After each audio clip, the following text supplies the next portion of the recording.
Today we're going to talk about rebuilding social connection for high-performance hybrid work.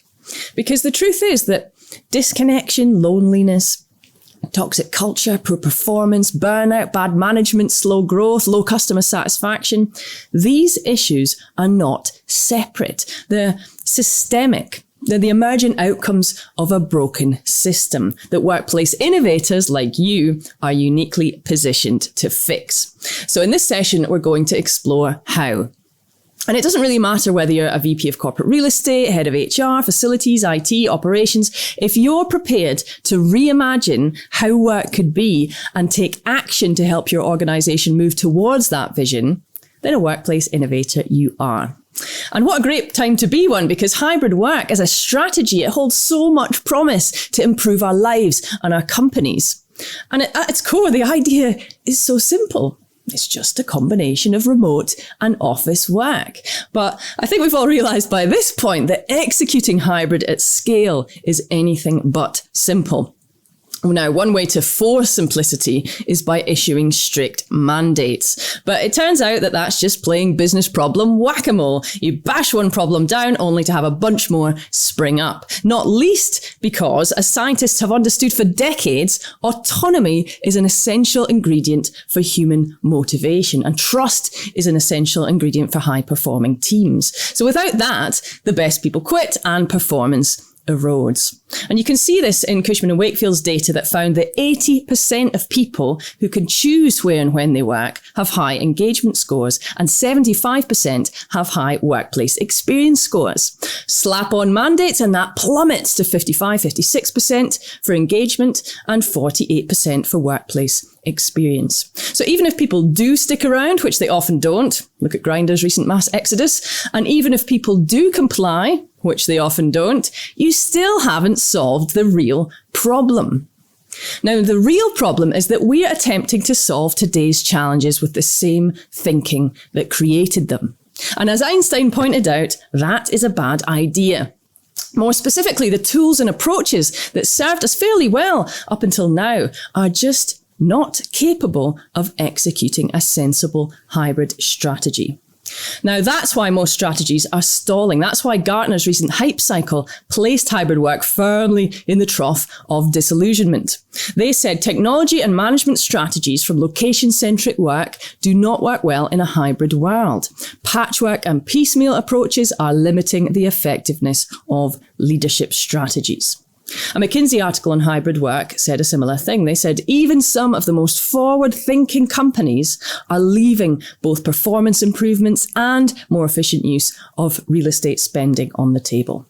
So if we're going to realize all these performance improvements and efficiencies, we need an approach to hybrid that actually works, with employee autonomy and social connection at its core. And that's exactly what I'd like to share with you today.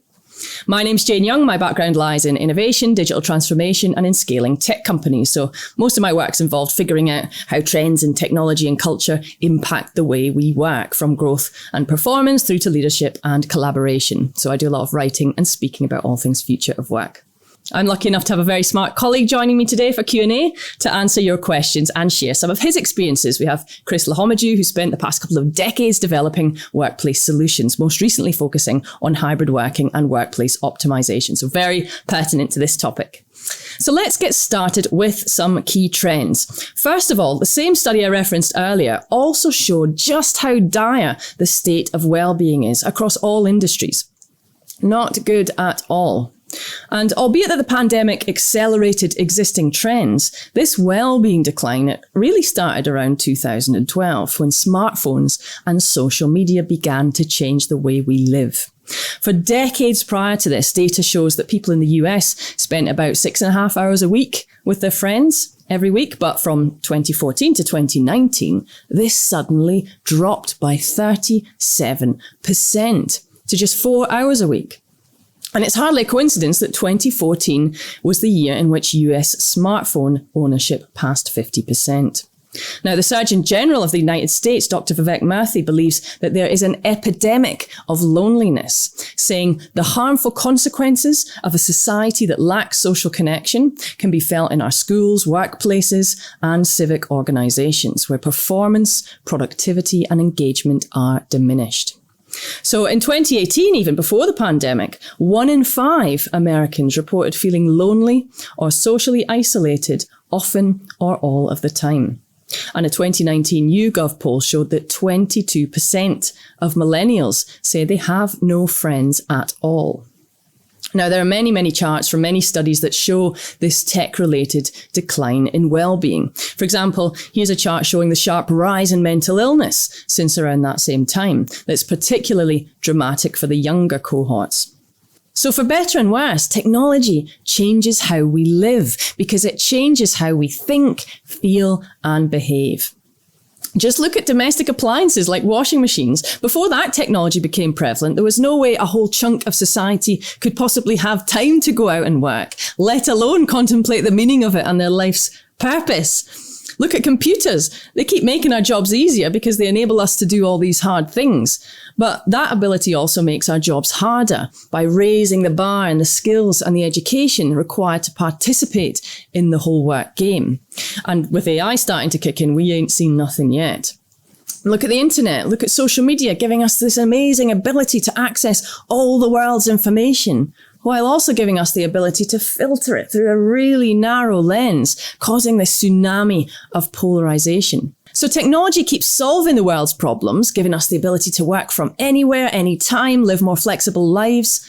But new problems arise that we need to counteract. And this reduction in social connection is one of those problems that we must counteract. Because social connection, it protects us from all the things that kill performance. Burnout, quitting, absenteeism, lost productivity from things like anxiety and depression that cost $1 trillion a year, according to the World Health Organization. In fact, social connection, it doesn't just protect us from the things that kill performance, it protects us from the things that literally kill us. As Dr. Robert Waldinger puts it, loneliness kills. It's as powerful as smoking or alcoholism.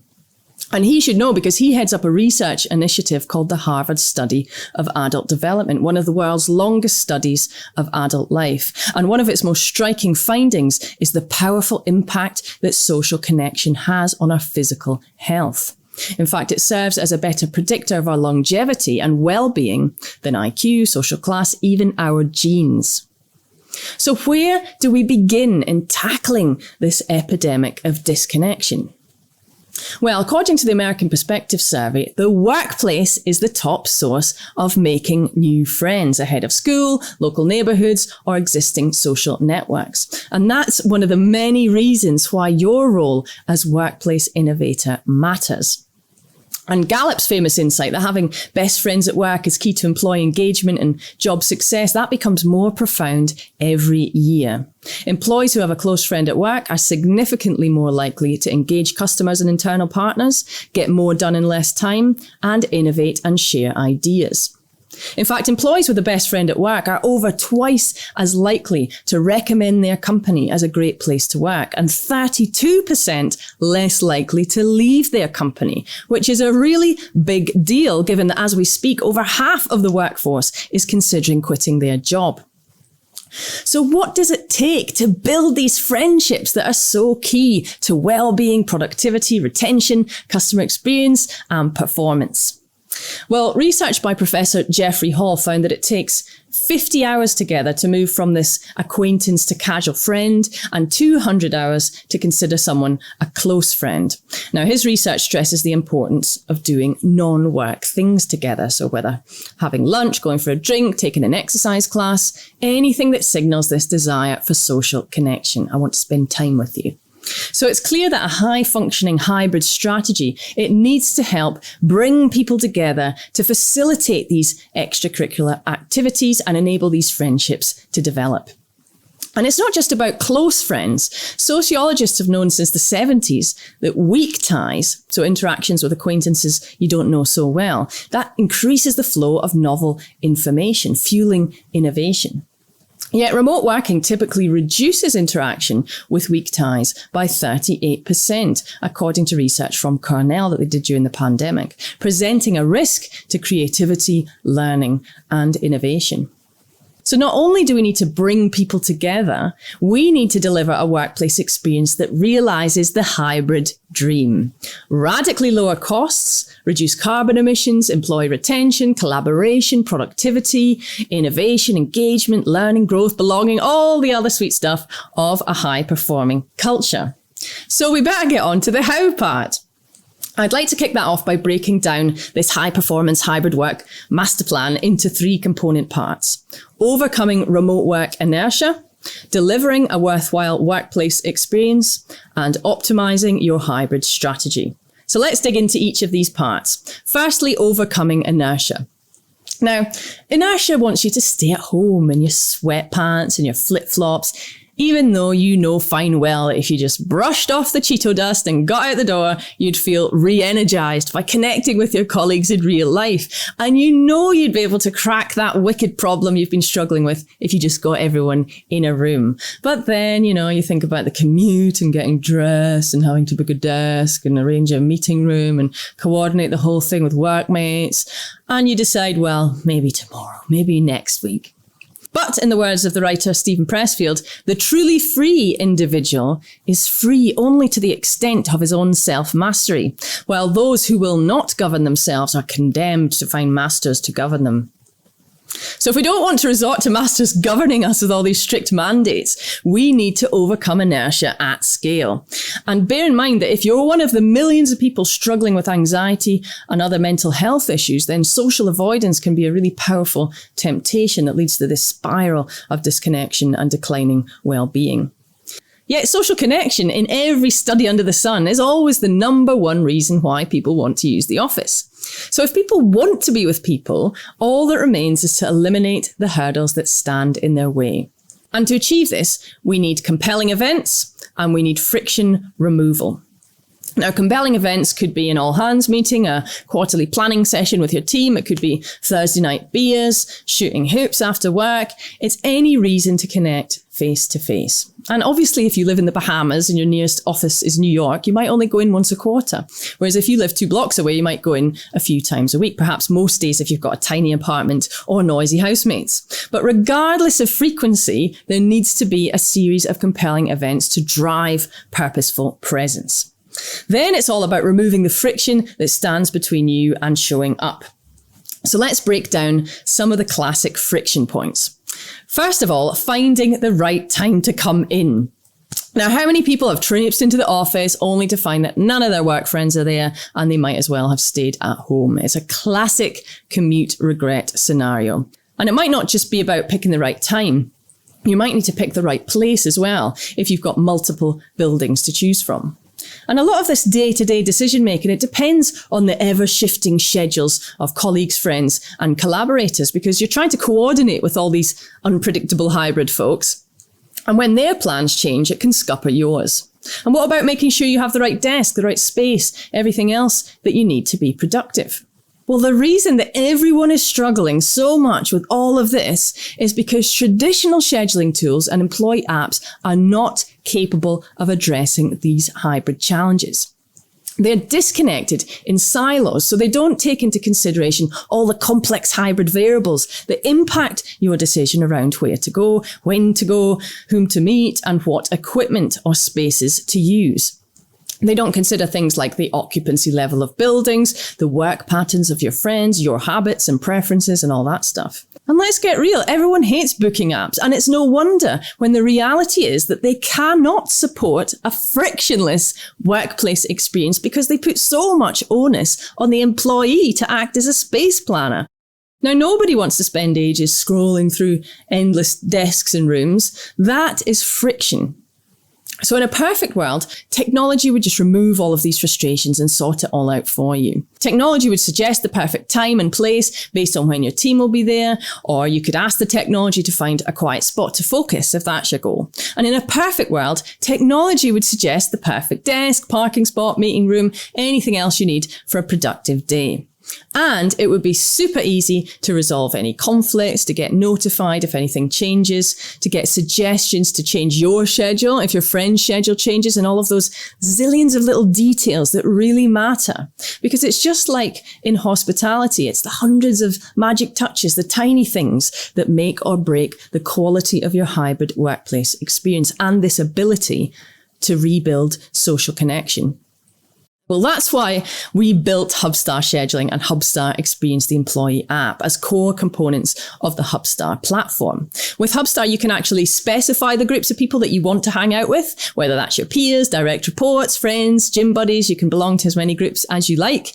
You can visualize how your week looks and really easily decide where to go and when based on your workmates' plans, any reservations you have, how busy each building is, what events are happening in all your favorite places. Hubstar will even suggest the optimum time for you to come in, say if you want to spend time with your team. And then it will find you the perfect desk, room, parking spot, locker. So say goodbye to booking because it'll just go ahead and book everything for you.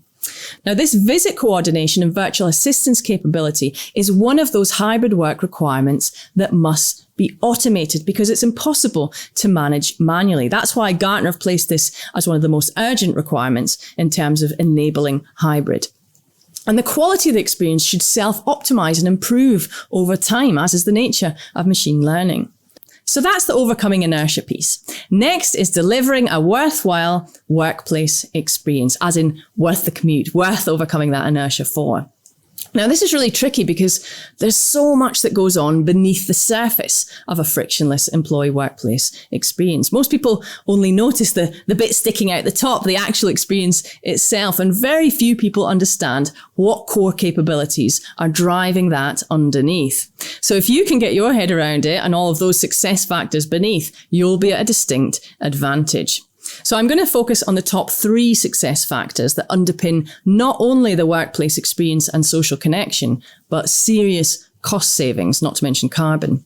Number 1, portfolio right sizing. Number 2, occupancy management. And number 3, workspace design. Now, the first point to note is how interwoven these elements are. They are not that separate. If you don't get the sizing and the management of your portfolio just right, you risk gross underutilization. And this is something that we've collectively burned billions of dollars on for years, not to mention a ghost town experience. Or you risk shutting down the wrong spaces and shedding the wrong buildings, disrupting operations and damaging employee experience, productivity, and all the other good stuff that we're shooting for. So there are some big questions here that you need the answers to.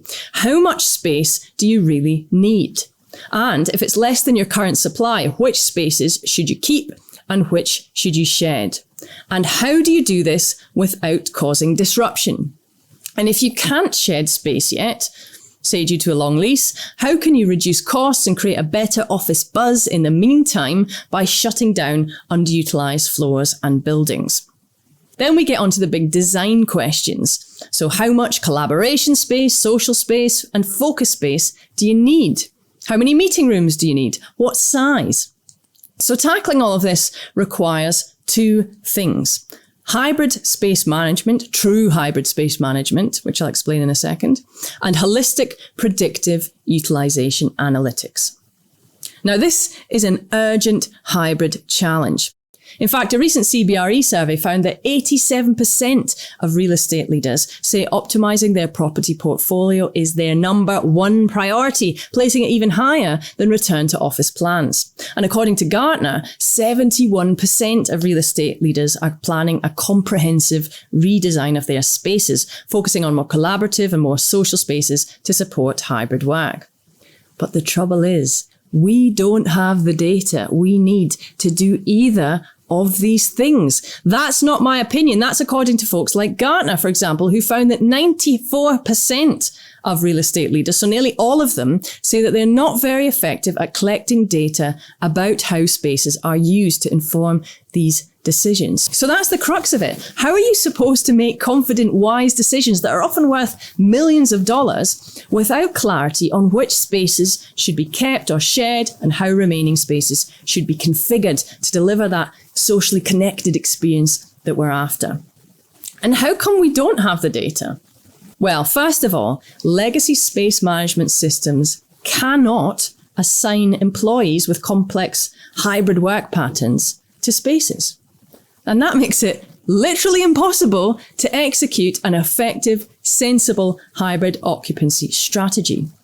And that's why costs are skyrocketing as space planners attempt to use a load of duct tape and sticking plasters and workarounds and custom code to bodge together a solution that half works. And this is creating a huge maintenance burden because systems end up unsupported. You can't get accurate data out of them. There are errors all over the place. These tools just weren't built for hybrid. They would actually need to be rebuilt from scratch to solve this problem. What's more, they can't update floor plans with the speed and accuracy that hybrid strategies require. So you risk an employee booking a fancy standing desk only to show up and find that it's now a bathroom.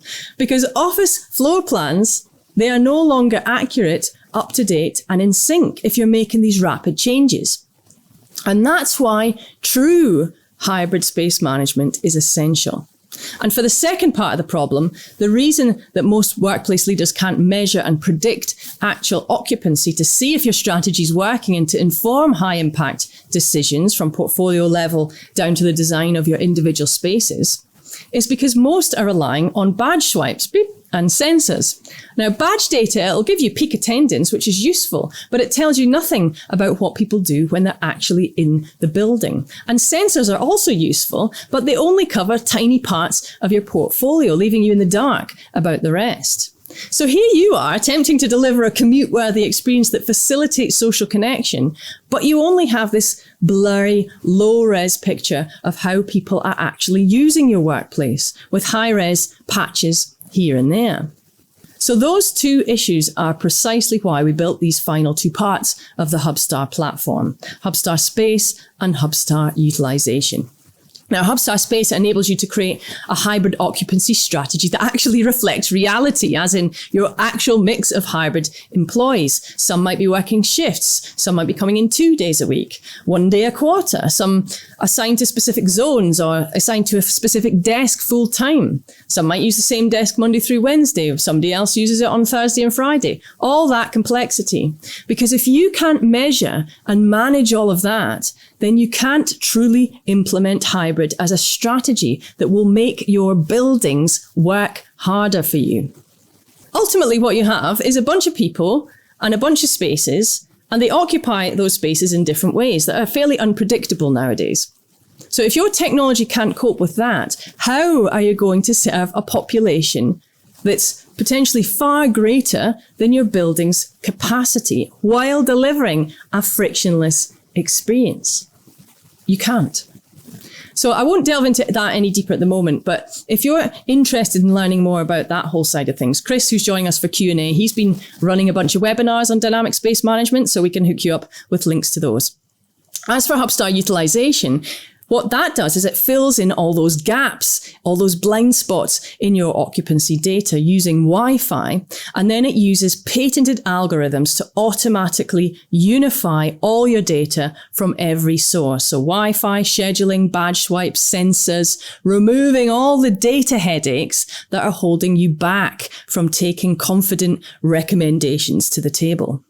So you get a high resolution picture of occupancy across every square inch of your portfolio. And every square inch of your portfolio is accurately quantified if you use Hubstar Space.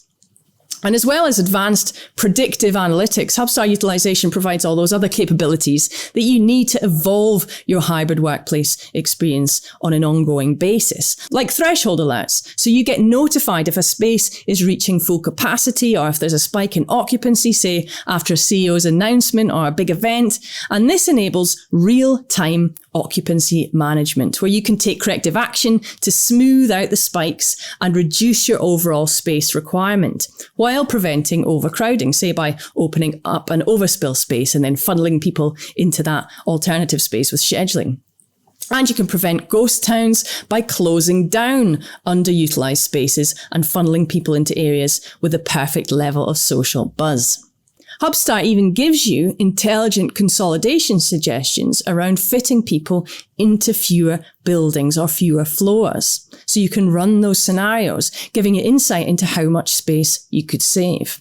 And in terms of space design, it'll even tell you you need 3 fewer large conference rooms here and 10 more small ones over there. And it'll pull in data from Hubstar scheduling, like no-shows, for example, to help you free up even more space that's potentially going to waste. So if you're interested in all of that, check out my recent webinar on overcoming occupancy data blind spots. Also, Chris has a ton of expertise in all this utilization and hybrid space management stuff, including the data side of things. So do get your questions ready for him in a few minutes. So that brings me on to the final part of the master plan, optimizing your hybrid strategy. You've overcome remote working inertia. You've brought people together with compelling events and seamless visit coordination. You've designed and delivered an experience that's worth the commute by taking care of all the tricky details that lie beneath the surface. Then what? Well, then you have to keep adjusting your strategy forever, because none of the variables in the workplace experience landscape are static. Your workforce fluctuates. You've got new hires, leavers, individual worker preferences change, people move house, they have kids, infinite other scenarios that cause work patterns to fluctuate. Then, of course, you have shifting business needs, shifting leadership expectations. So none of this is static. So how do you adjust your strategy in perpetuity forever? Well, there's a reason why agile processes have become the new normal across every discipline. You know, when you can't predict the future, when you don't have all the answers, which we certainly don't, you need to de-risk your strategy by testing and learning, by running experiments to get feedback early and often in order to adjust your course at regular intervals. You'll need to experiment with new designs. Maybe you'll test some sleep pods, some focus booths, maybe some flexible seating or a new kitchen area. You'll need to experiment with space consolidation scenarios, just as I mentioned. You'll need to experiment with policies and run scenarios around those. What if you reduced your mandated days, say from 4 to 2? What about increasing them from 1 to 2? What about 0? Actually, there's compelling evidence emerging that the secret sauce of hybrid is a blend of employee choice and team-level agreements.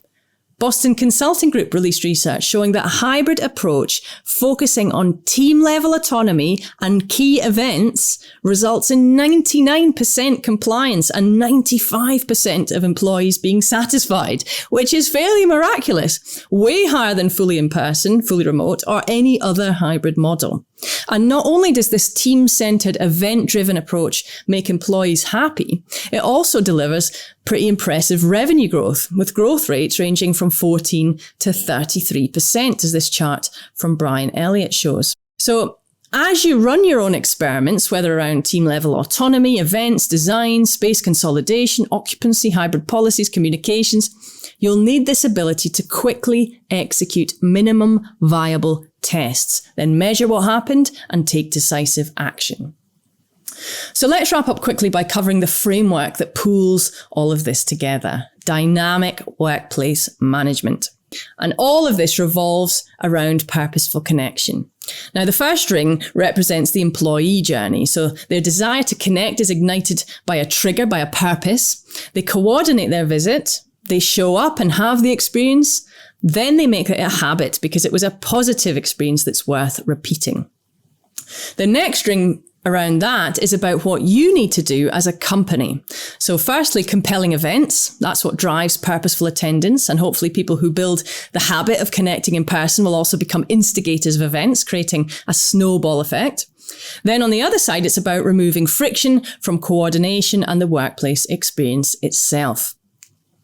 And finally, the outer ring on the right, it shows you all the parts of the puzzle involved in removing friction and the parts that need to work really hard beneath the surface in order to deliver a world-class employee workplace experience with social connection at its core.